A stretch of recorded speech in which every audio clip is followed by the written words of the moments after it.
So, ladies and gentlemen, with the Super Slam meta just around the corner, I figure let's do a tier list. Let's go over my predictions on what I think is going to be the best decks in the format, the worst decks in the format, and everything in the middle.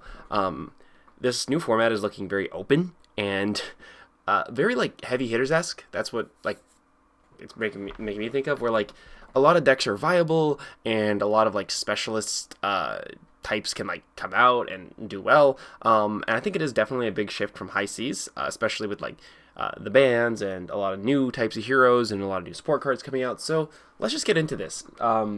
It's an alphabetical order, so we'll just start with the first one, Arachne Slip to the Cracks.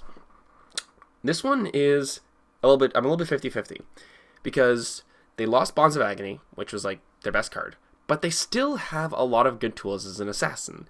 Kiss of Death is still incredibly strong, Persuasive Prognosis is still incredibly strong, Codex of Frailty, Leave No Witnesses, all really, really, really good cards.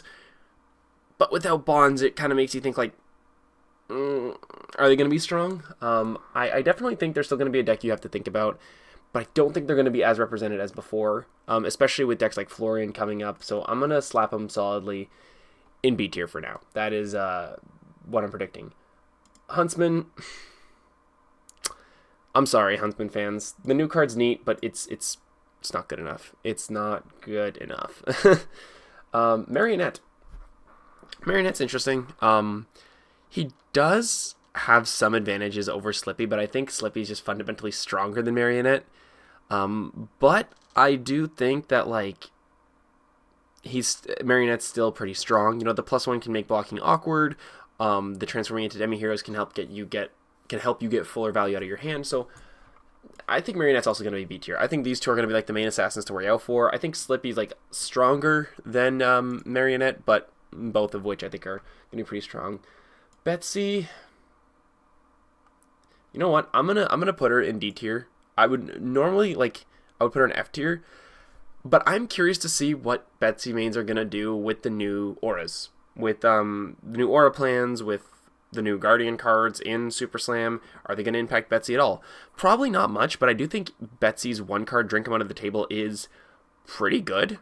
Like, it's not a bad card, and I think it is definitely like worth trying and experimenting with. And I don't think Betsy's like completely garbage. I think she has like some good tools, but I also think like the general aura plan is much better with the new auras. So we'll see. I'm not a Betsy main. I don't play her a lot, so I don't know. I think there's hope and there's faith, which is why it's D tier, not F tier. Bravo. I'm also gonna put him in D tier. I think it's a similar thing with Betsy.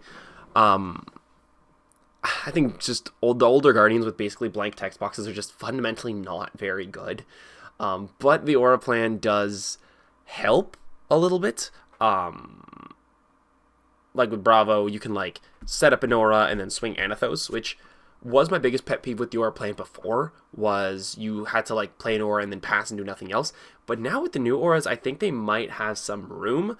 Do I think it's enough to make them like meta defining? No. Do I think it's enough to maybe make like a couple viable Guardians in like an armory or maybe like a local ProQuest? Maybe, possibly. I don't know. We'll have to see. I still think Victor, Pleiades, and Lyeth are going to be like stronger Guardians, but we'll get there when we get there. Syndra. Yeah. No, she's strong. She's really, really, really strong. She's really good. She's basically been unaffected by the bans. And with Assassins going down, I think it's only made her stronger. Like, I think she's really, really good. And the thing is, while Florian has been getting better,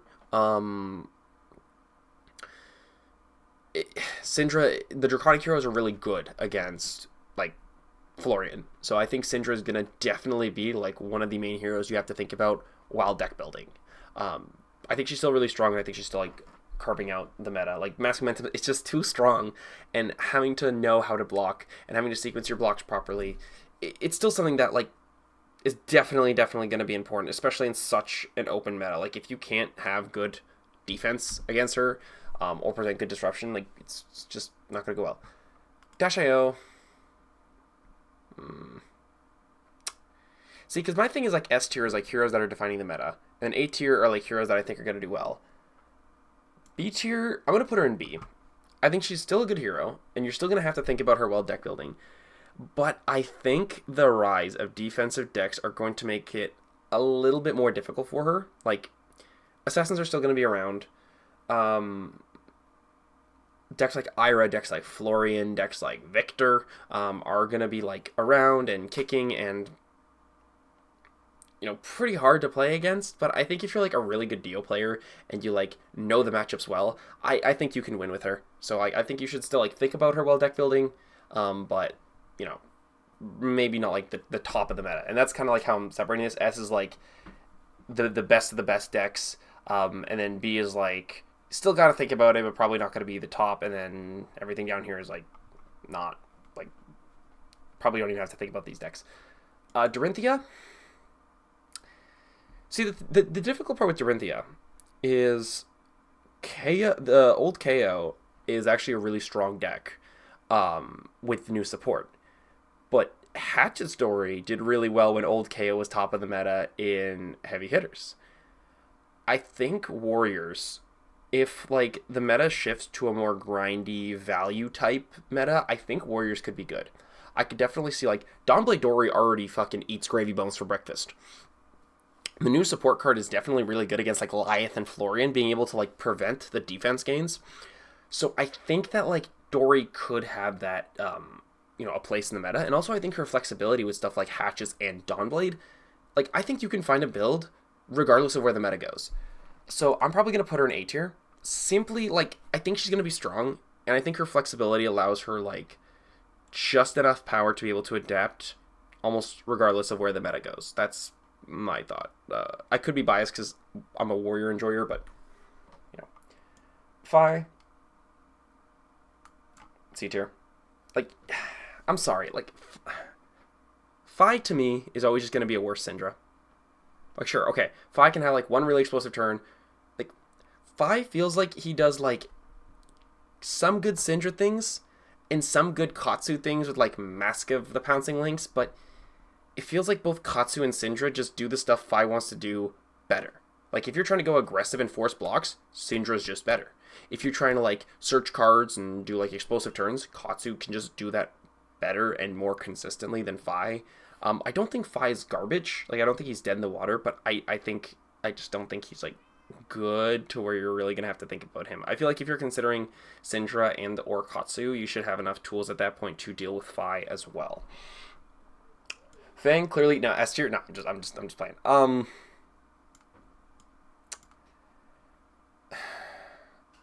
gonna put Fang in A, only because I think that with the bannings, Fang's matchups have gotten straight up better. We've seen Fang doing well by like Max Klein and Brody Spurlock. I think this might be Fang's time to shine. And like in my personal testing with Fang, so far, I've been having like a pretty decent like games against Fang. Like, Fang's really good at working off of one card hands, so if you're playing against like Lyeth or Pleiades and they're like, oh, here's a big attack for like 21, as long as you have a card in arsenal plus your fridge, you can just throw a bunch of cards in front of there, like, save your health as much as possible and still have a good one card hand to push like 5, 6, 7 damage possibly, which is like really, really, really good. Florian also getting better in the meta is really good for Fang, because Fang eats Florian like nothing. Like, Fang is so good against Florian. You want to play a grindy game where you're grinding and trying to get value? Okay, buddy, I'm just going to beat your numbers like 10 times out of 10. Like, my numbers are just strictly better. So I think Fang is definitely really good. I don't see him defining the meta. I think he still has some weak points that could be exploited by the right decks if they rise up. But I do think he's a really strong deck, and I do think, like, you got to have a plan for him at the back of your mind. Like, he's not a deck you can ignore anymore. I don't think you can ignore him anymore. My Chemical Flowmance. S. I think Florian is going to climb right back to the top of the meta. Germinate's back, so he's got his endgame card. Gravy Bones is slowed down just enough to where Florian, with the cards Rune Blades have access to, like Rune Rager Swarm, can keep up.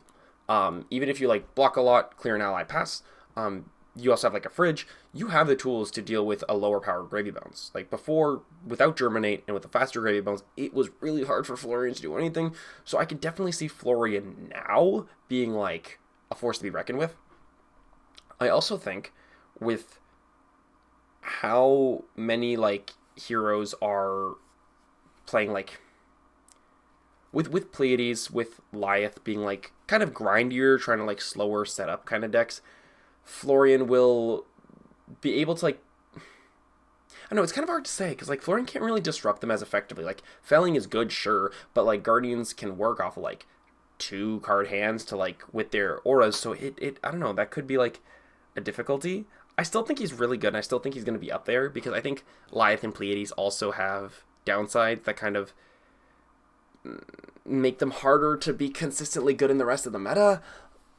I don't know. It's hard to say. And I also think with Florian's new card, what's the Earth one that sinks auras, that'll also give him like a really good edge into these Guardian decks with the aura plans. So yeah, no, I think Florian's got like the tools to do very, very, very, very well. But if that's true, Fang Gang rise up. Gravy Bones, yeah, he's still S tier in my opinion. Gravy has like slowed down, but I still think he's really strong. You know, board state decks inherently in Flesh and Blood are very, very good. I think board state decks are fundamentally the strongest type of deck because they prevent you from just committing all your resources to defense. You can't just be defensive. You can't just block 12 pass until your opponent runs out of cards, or like block 12 swing weapon pass until your opponent runs out of cards, which I think is really good for the game, in my opinion. But yeah, no, I think if you're a really good Gravy Bones player, if you know your matchups, if you're able to sequence your plays well and push enough damage, I genuinely think Gravy Bones is still like a force to be reckoned with. I think like he fell off a little bit after the bans because it was like hard for people to find the right builds, but I genuinely think once the right build is found and the Gravy players get that practice, he's going to be back up there as like a force, like a threat, and like something you have to worry about. Ira, Scarlet Revenger. I'm going to put her up in A tier. The reason why is, again, I think the meta's going in a more grindier, slower, value-laden type way. Again, we're seeing Florian do well. We got new Guardians cards, and we got new Guardians doing, like, that are interesting, that have pretty decent strategies. So I think, like, with the disruption, this can keep aggro decks a little bit more at bay. Like with Syndra, throwing cards like Erase Face and Command and Conquer can definitely, like, slow her down. Having all these D-React can make it harder for Syndra to get Massive Momentum triggers off, while also, like, you know, getting passive value from that +1 ability to go, like, Karachi, a big attack for 7, right? Like, throwing CNC, throwing Erase Face, throwing cards that Syndra can't ignore is definitely really good. I think that can also be good against, like, Florian and Gravy Bones, but I think Ira, like, I don't know. I think she's still, like, not the best. I don't know. It's hard to say. Like, I think she's, like, still really good, but I think she still has the ability to, like, either brick or just, like, I don't know. I don't play a lot of Ira, so it's, like, hard to say, but, like, I think she has those mid-range capabilities, but I just don't feel like there's enough there. Like, I think the fact that she's a ninja kind of limits her toolkit and makes her, like, not S tier. I think she's still a deck that you have to think about, and a deck that you'll still have to kind of know in order to do well. But no, I don't see her, like, consistently making top 8s. Jarl Vitredi. He's bad. Wannabe old him. I'm sorry. Like, y'all can get mad at me. Jarl's bad. He sucks. He just sucks. Like, I play Fang. I'm like the deck that Jarl is basically made to counter, and the pressure Jarl puts on is so light and minimal, it's not even funny. Like, okay, the best play you have is Okanold. And, like, Jarl's lost so many of his fatigue tools.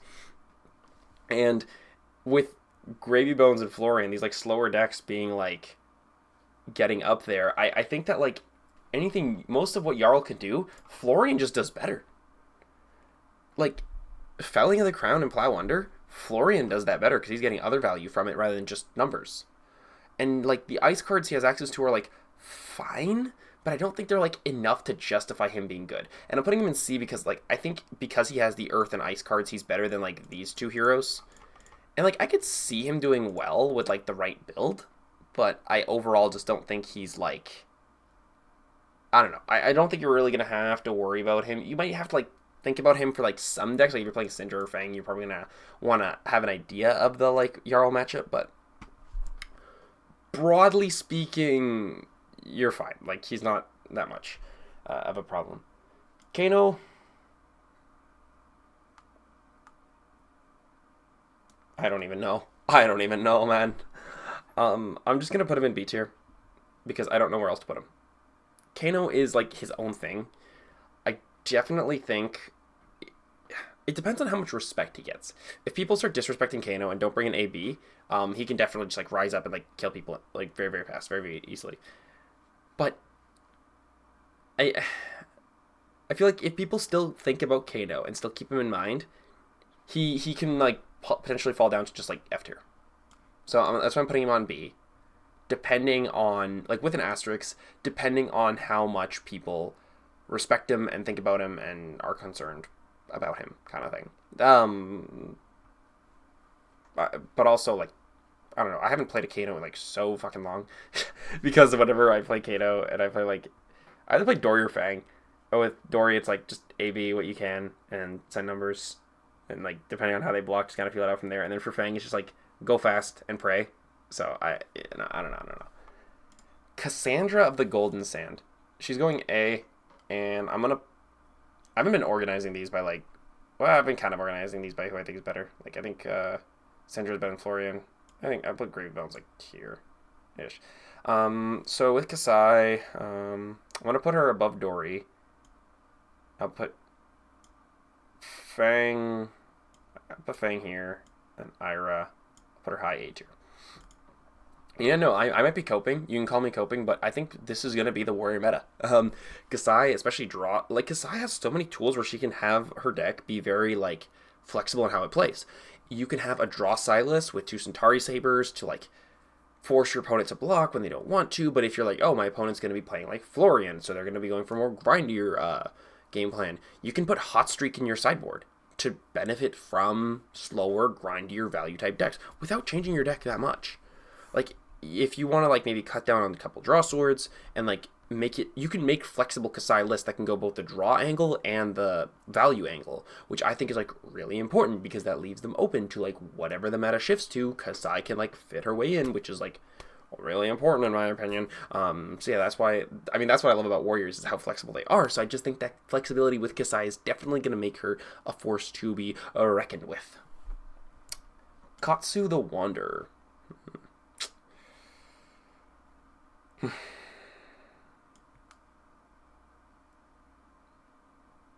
I'm sorry. He's okay. He's between C and B. If I could put one between C and B, he'd get like a C plus B minus. And that's because I think Katsu can push out a lot of damage. But I think that in terms of ninjas, the defensive decks hit Katsu the hardest. If you're able to block him out, especially like the Edge of Autumn versions of Katsu, if you're able to like get rid of the sword, deny that value, if you're able to like not let him search or like block him very very effectively, you're just like screwed as Katsu. But if you have matchups where the person doesn't want to block, then yeah, no, Katsu can do really really well and do these big damage turns. But I just think he as a ninja just takes the biggest brunt and hit of defensive decks. Which is like why I put him at C, because like Syndra, even if you're playing a defensive deck, Syndra can still like flick knives. Syndra can still like do stuff. Syndra can still have a game into it, right?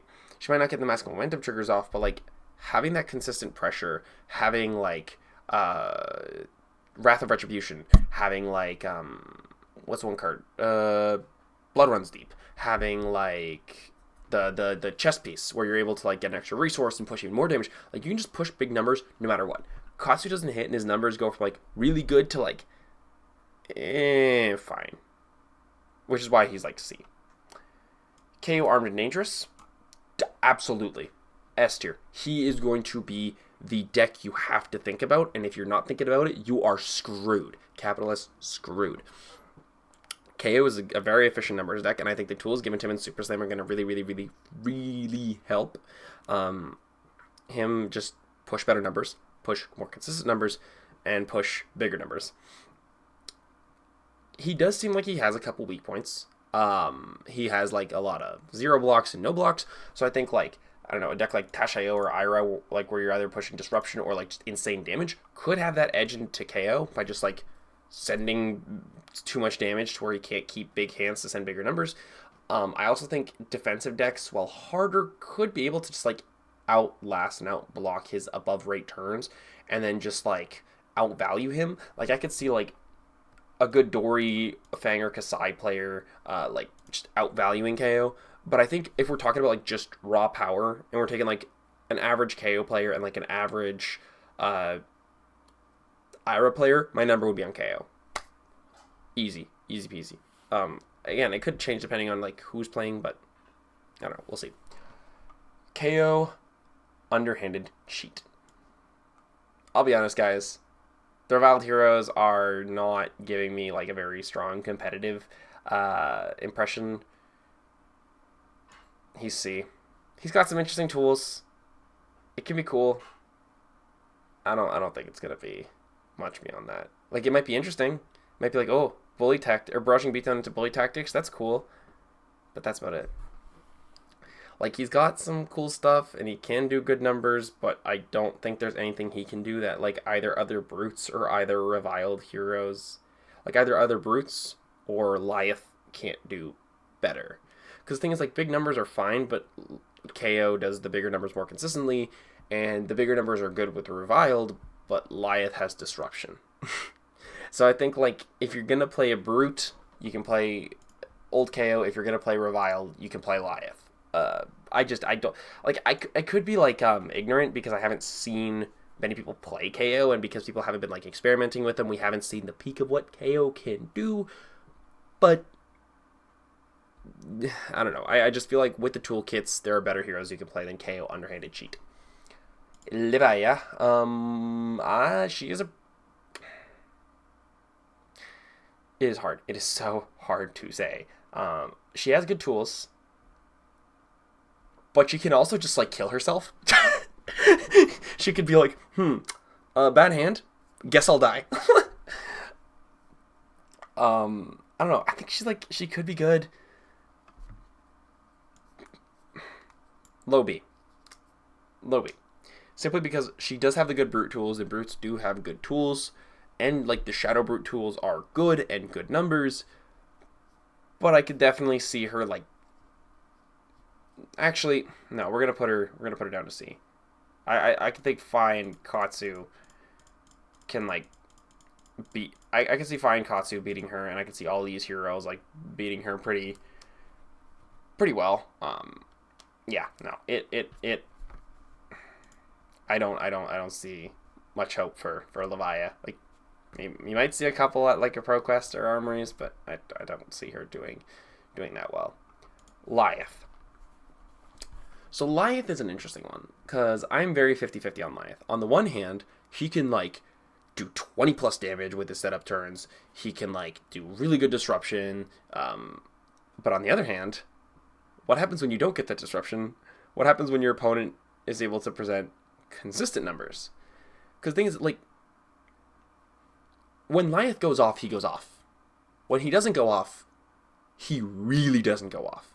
Like, that 5-card hand is good, but you need to set up, and you can't really do much during the setup turns, especially because your numbers, like, at base aren't really good. So, like, when you're setting up, there isn't much you can do, as opposed to, like, Bravo or Betsy or even Pleiades, where like if you're setting up, you're able to like do something else. Like Pleiades can be like, okay, make an aura and then swing like Boulder Drop, right, to get full value out of the hands. Lyeth really just like sets up and then maybe sends like an attack or two to like try to set up. But beyond that, it doesn't feel very strong. I don't know, he feels very overhyped. So I might get anger for this. People might not like it. He's going C. He's going C. I'm sorry. He's above KO, but that's about it. And he's above these two, but that's because these two literally have blank text boxes for most of the game. Lion at least has a text box. I can see him, like, I don't know. I don't think he's interesting, but interesting doesn't win games. Right? Consistency wins games. Power wins games. I don't think interesting is enough to win games. Marlon. Oh, Marlon. You are so interesting, but interesting doesn't win games. I'm sorry. I like Marlon. In theory, she's really cool. She feels like Azalea, but not as, like, gambly and not as, busted. Azalea was very much like, if you drew a handful of pumps, you just died, and Azalea was very much like praying for the top card of your deck. Marlon, you have a little bit more control. You can make golds, you can, like, draw cards, so you're not just, like, dead if you don't have a good hand. The harpoons are pretty interesting. Being able to snipe an attack action or non-attack action is really, really strong.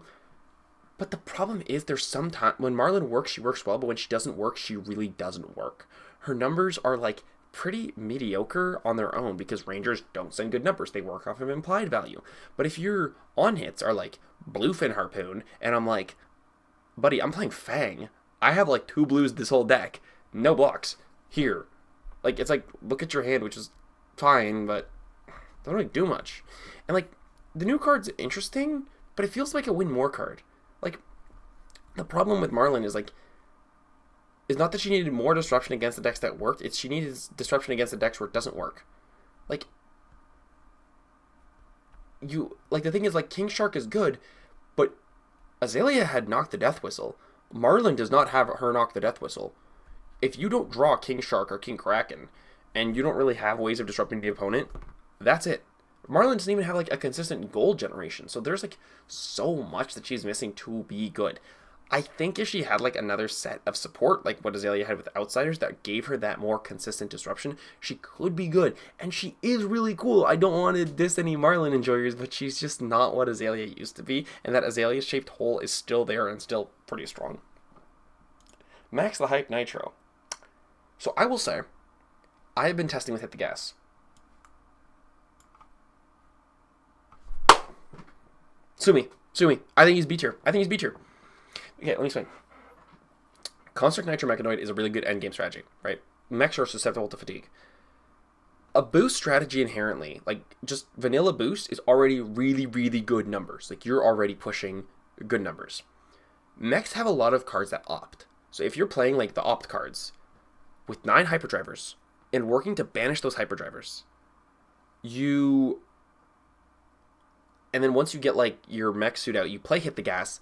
That's just, like, so much damage. It is so many numbers, and it's really good at closing out games, right? Like, if your opponent's, like, not blocking or only blocking a little bit or trying to fatigue you, like, thing is with Max, if you try to get fatigued as Max, you're just having more time to, like, find your hyperdrivers, to find your supercells, to find your Nitro Mechanoid easily, right? I don't think he's, like, Dio has damage consistently throughout. Max has, like, good numbers throughout and then an explosive endgame.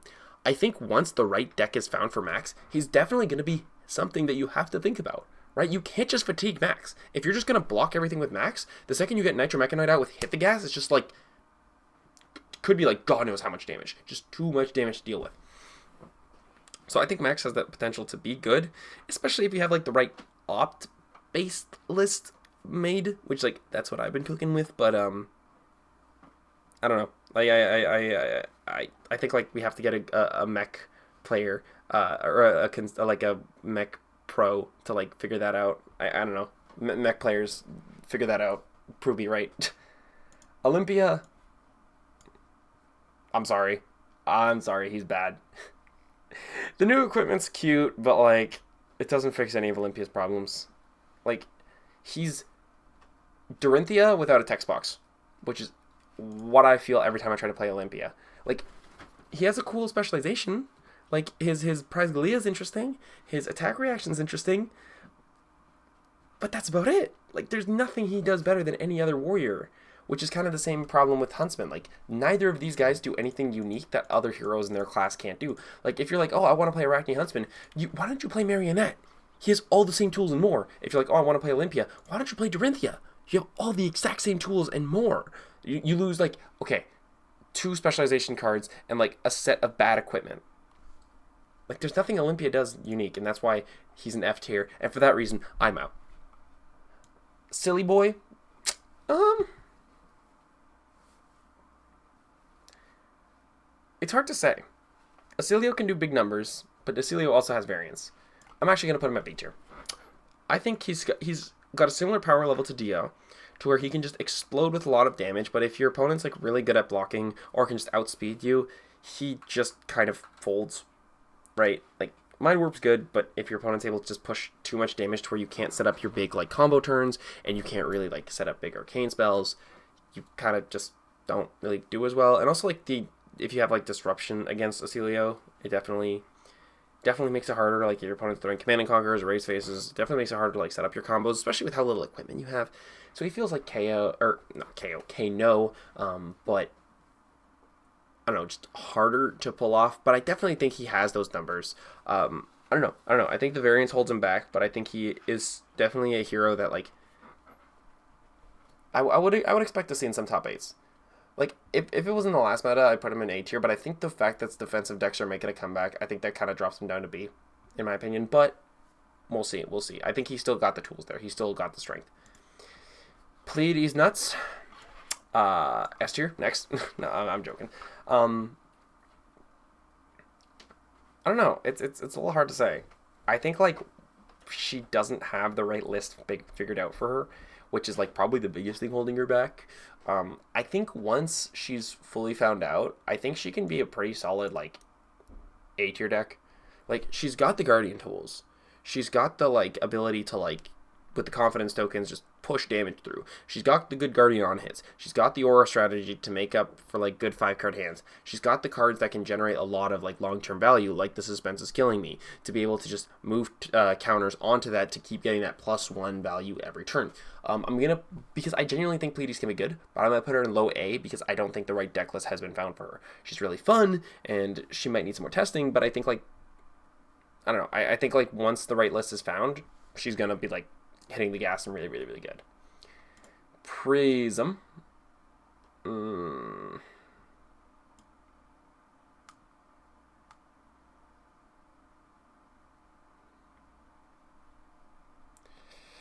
Oh, it's hard to say.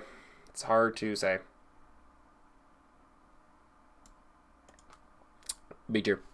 Prism's good, but she's still got some weaknesses that can be definitely exploited. Actually, with all the Guardians, with like Pleiades, with Florian, with KO, with Ira's Disruption, with Warriors being able to just like outvalue her and block out her Heralds. Like I think she's gonna definitely be a hero you have to think about. I don't think she's gonna be like super S tier, really, really, really strong. Like I think she's like good. I don't think she's great. Puffin.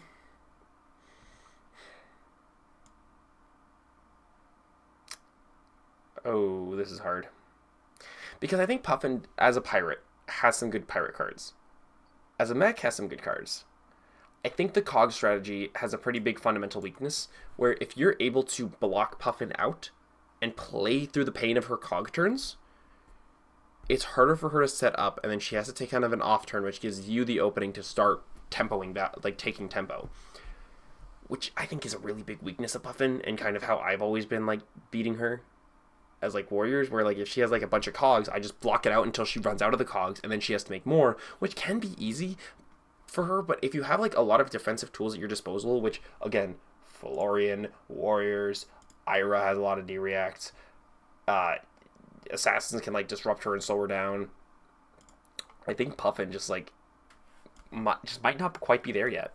I think she like has that potential, but I just don't think she's there yet. I think the cog strategy's still kind of weak and still has that like weakness of being able to just kind of be blocked out and force her to reset up, and then when she's resetting up just take use of that window. But I don't know, beyond that.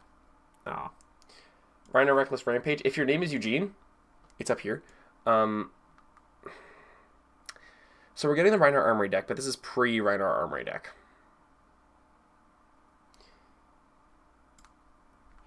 So the only thing keeping Reiner out of D tier is his Intimidate ability, because it's the thing that other brutes don't have. But I think the Intimidate ability is pretty fundamentally bad. if you are trying to win a fab event, the biggest thing that's going to help you is being able to get consistently good numbers. The Intimidate ability is fundamentally against consistency. You're discarding at random a lot, which given how like Reinhardt has some cards that like aren't 6 power, like KO up that consistency a lot. Reinhardt has those inconsistency problems. Discarding at random is really, really hard.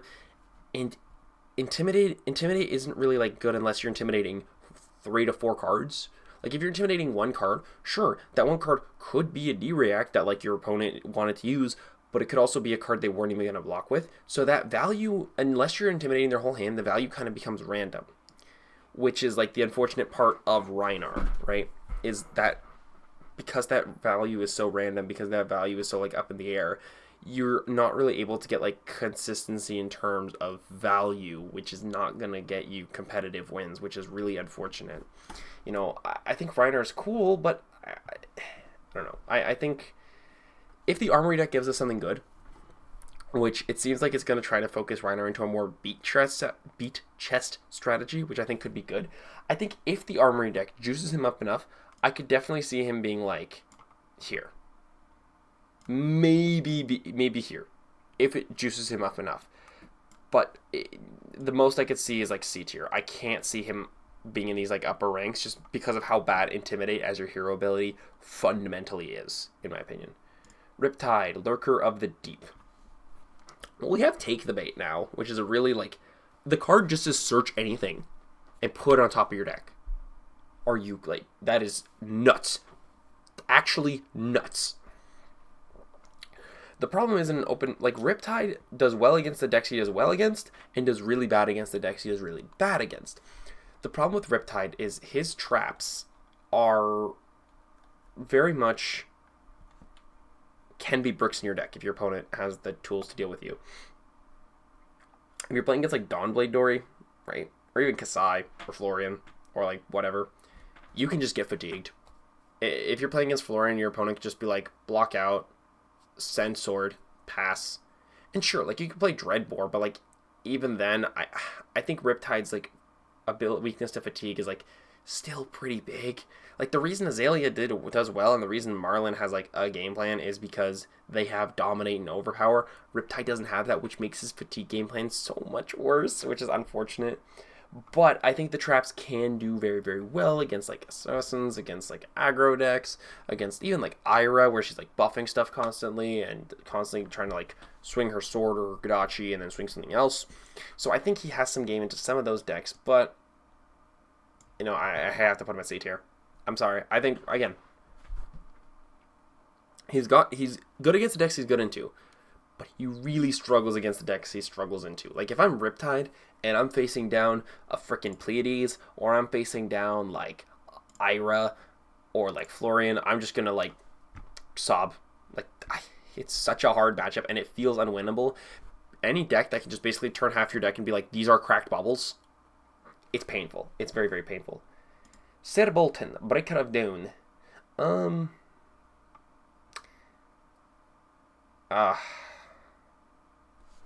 this is hard. I think Bolton is not very good. I'm sorry, Bolton's just not very good. He sends below rate attacks, explodes for 1 turn, and then sends below rate attacks for the rest of the game. Like he's not. I don't think he's good. I think like you can probably easily beat him if you know what you're doing.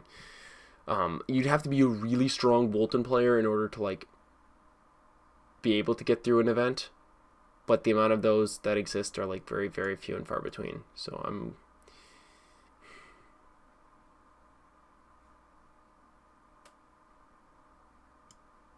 yeah, no, I'm sorry. I'm a warrior main.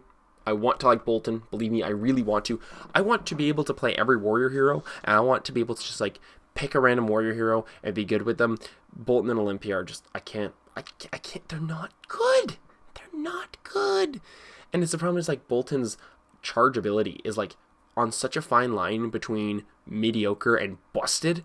Like I feel like if LSS printed the wrong card for Bolton, he could be like incredibly irritating and annoying to deal with and incredibly broken and just miserable to play against, which is a really hard line to like stand in between because it's like it could be good. It's on such this fine line that it's so hard. Tech Lavoisin, Not really much else to say. Like he's a awkward fatigue strategy. He loses to Kano. He loses to Wizards. Wizards can just eat him for breakfast like yesterday. Gravy Bones, like if you set up things right, you can just eat Teklevossen. Florian can like Jarl can just kill his equipment. Guardians can just break his equipment, which kind of makes it so much harder. I don't know. I think Teklo, given the fact that he's a mechanologist that can't utilize boost, makes him like really, really, really hard to play and really hard to justify playing and being good. It's unfortunate because he is interesting. Evils are interesting, but just the fact that they can't use boost makes him so much worse. Because like if you could use like a boost Teklo strategy, like where you're like pushing damage while also setting up evos, I could see that kind of Teklevossen, like if it was able to be built right, being good. Because again, boost inherently is a good strategy, but given the fact that most Teklevossen decks I've seen are just like, I'm gonna put in a bunch of defense reactions, a bunch of blue pitch cards, set up my evos and pass. Not really good. The Nutster, Tough Nutster. So Tough Nut is interesting because he can push good numbers, but he does have a ceiling. He can only push so many numbers. And I think that 3 intellect could be like that randomness of his ability to pitch a top card could be his downfall. Like I think Tough Nut can push some good numbers, but I also think he has some pretty glaring weaknesses. Like I think if you're facing against Kano, he can just kind of kill you. If you're facing against like Wizards, he can just like they can just like combo kill him and he dies. If you're facing against like Rune Blades, like you're facing like Vincent or Florian, it's gonna be so much harder to protect. If you're facing against go wide decks, like the toughness tokens aren't really gonna do much against Syndra because all her attacks are 3/3/3/3/3, and even if your first attack blocks for like 9, cool, you're blocking 9 on a 3-power attack. Ugh, scary. But I do think that his ability to pitch a top card of the deck could be like useful and interesting and neat. His ability to use rock can make it good for like turn by turn number conversions. But I'll have to see it to believe it. So he's going high C. I think he's in the same boat as Riptide. Like I feel like the matchups where he's good, he's really good, but the matchups where he's bad, he's miserable, which is unfortunate. Uzuri, oh,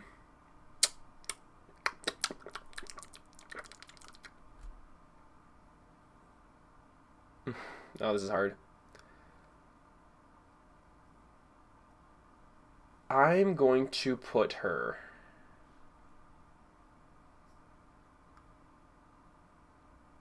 She gets D. I think she has her own unique tools, and she can pull off like a fatigue strategy. She could use the old daggers that like the new assassins don't really want to use. Like she can use Spider's Bite, Nerve Scalpel pretty well to make blocking miserable and disincentivize blocking. I think like she could be a good. I think she's a pretty decent disruptive deck. She's very like block 6 and you're fine, which is unfortunate. I don't know. I think she has like potential. I just don't. I don't know. Like you know what? I'll give her honorary C, just because like the meta's so open. I could see a couple like Azuri mains figuring her out and doing really well if they like can figure out all the matchups. I don't know. I just currently don't really see a reason to play Azuri over Marionette or Slip Through the Cracks unless like you really, really, really like her. Unless you really like Azuri specifically, I don't think there's any reason to play her over other heroes. Valda Seismic Impact. Oh, this is difficult because Valda, when her train gets going, she can chain dominate like no tomorrow. When her train stops, however, she turns into worse Bravo. Right? Like if I'm like, I've seen Valda games where they'll be like bunch of seismic surges. They'll play her spec. The opponent will discard their hand, drop. They'll make more seismic surges, set another dominate attack, just keep chaining dominate, keep chaining disruption, and it's really, really strong. But then, like, Valda's another deck that's Fang Food. Like, I just have better numbers. I'm not drawing cards that often. I think, like, fundamentally relying on your opponent to draw cards is not a strong strategy. There's the cards that give your opponent cards as like a drawback, like this round's on me, which fine, like could be fine. I think Valda, like, I don't know. She's interesting. She's funky. She could be a decent off meta pick. Interesting doesn't win games.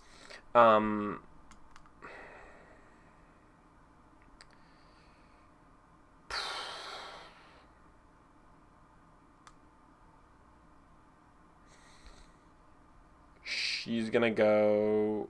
I want to put her above Jarl because I don't think she's as bad as Jarl. I want to put her above Levia, Fi, Katsu. High C tier. And I think she could be figured out. I think like she has. I don't know. She's interesting.